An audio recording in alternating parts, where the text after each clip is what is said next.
रवी news 9 मराठीमध्ये आपले सहर्ष स्वागत आहे। सत्यशोधक साहित्य रत्न लोकशाहीर अण्णाभाऊ साठेंचा आहे आणि विनोद बल्लाळ यांना विनंती करतो, महिलांना घेऊन क्रांती सिंहाच्या पुतळ्याला अभिवादन करून आपला मोर्चा चालू करूया। बराच वेळ आहे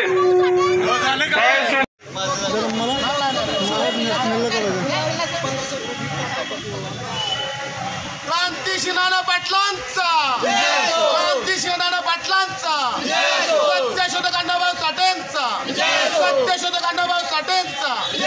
जागा आमच्या हक्काची, जागा आमच्या हक्काची, सत्यशोधक अण्णाभाऊ साठेंचा, क्रांतिसिंह पाटलांचा।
विनंती करतो, आपण खाली बसा। नहीं चलेगी, नहीं चलेगी, लोकशाहीर अण्णाभाऊ साठेंचा,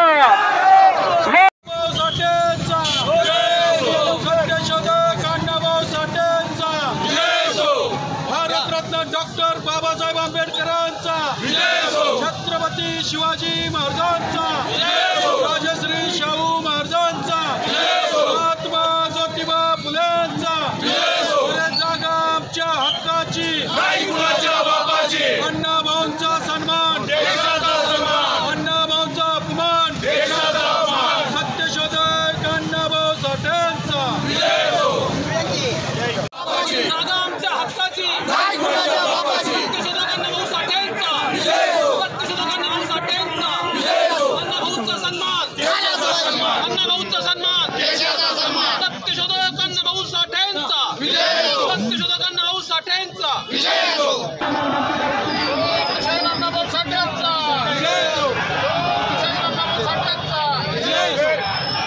सत्यशोधक अण्णाभाऊ साठेंचा, सत्यशोधक अण्णाभाऊ साठेंचा।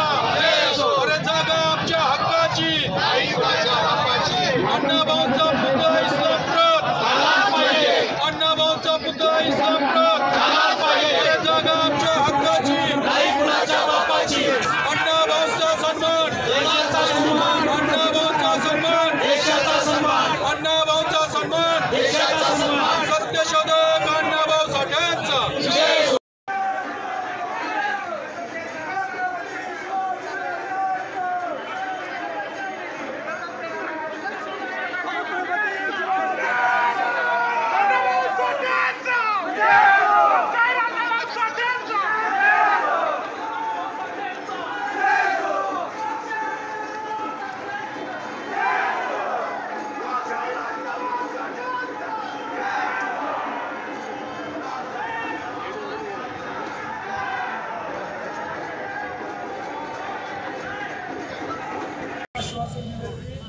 आमचे अधिकारी निर्णय घेणारे आले की आम्ही त्यांच्याशी चर्चा करून या पुतळ्यासंदर्भात तुम्हाला आम्ही नंतर कळवतो।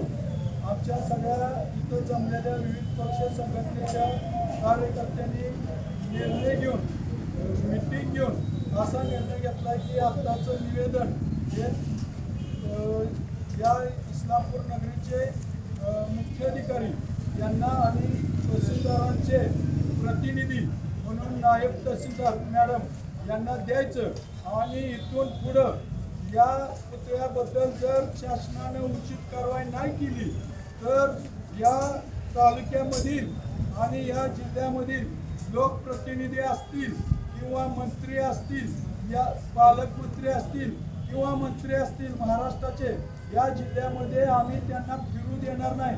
त्यांच्या गाड्या अडवून आम्ही त्यांना जाब विचारू असं आमच्या सगळ्यांमध्ये ठरलेलं आहे. आणि कुठल्या आंदोलनाची दिशा पालकमंत्री, मंत्री आणि आमदार, लोकप्रतिनिधी यांना अडवून यांच्याकडूनही काही नाही निष्पन्न झालं तर आम्ही सर्व आज इथं रक्त सांडलेलं आहे. आमच्या कार्यकर्त्यांच्या भावना रक्त सांडून या प्रशासनाला आम्ही कळवलेले आहेत. आपल्या सोशल मीडियाच्या माध्यमातून आपल्या पत्रकार बंधूंनी सुद्धा वेगवेगळ्या इलेक्ट्रिक मीडियाच्या माध्यमातून आमच्या भावनांचा कदर केलेला आहे आणि त्या भावना आपण सर्वांनी मिळून प्रशासनापर्यंत आणि महाराष्ट्रातल्या जनतेपर्यंत पोहोचवलेल्या आहेत. अशाच प्रकारे आमचं पुढलं आंदोलन असेल ते तीव्र स्वरूपाचं असेल. त्या आंदोलनाची दिशा आम्ही आज रोजी जाहीर करणार नाही. ते आंदोलन असं असेल की फक्त रक्तच नाही तर या प्रशासनानं आमच्या अण्णाभाऊसाठी किती प्राणांच्या आहुत्या जातात या पण बघण्याची त्यांनी तयारी ठेवावी. एवढं सांगून आम्ही आता सगळी मिळून हे आंदोलन याच ठिकाणी शिवसाहेबांना देणार आहोत. आणि हे